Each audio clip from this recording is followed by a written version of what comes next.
Salam Indonesia. Anda menyaksikan berita terkini bersama saya Agus Jagatraya. Pemirsa, mantan putra mahkota Yordania Hamzah bin Al-Hussein mengaku dalam sebuah rekaman video jika dirinya mendekam dalam tahanan rumah dan dilarang menghubungi siapapun. Namun pengakuan tersebut telah dibantah oleh kepala militer Yordania.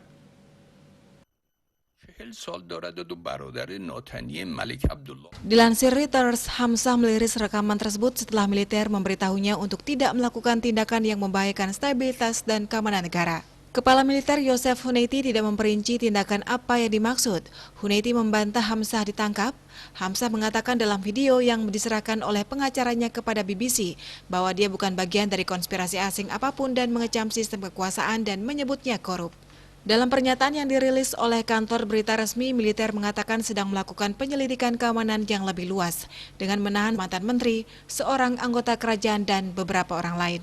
در کار نیست بلکه اعتبار کرامت انسانی و حقوق بشر مطرح است. نهادهای امنیتی به Harian Washington Post mengatakan pihak berwenang Yordania menahan Hamzah dan menangkap hampir 20 orang lain setelah apa yang para pejabat katakan sebagai ancaman terhadap stabilitas negara. Seorang mantan pejabat Amerika Serikat yang mengetahui perkembangan Yordania mengatakan ancaman tersebut tidak melibatkan kudeta fisik. Namun katanya mereka yang terlibat berencana mendorong protes-protes pergolakan populer dengan pengerahan massa ke jalan. Untuk mencegah penyebaran COVID-19, ingat pesan Ibu, selalu terapkan 3M, wajib memakai masker, wajib mencuci tangan, dan wajib menjaga jarak, serta wajib menghindari kerumunan. Dengan penerapan perilaku 3M, Indonesia segera terbebas virus corona menuju Indonesia maju. Tetaplah bersama Bali TV. Salam Indonesia.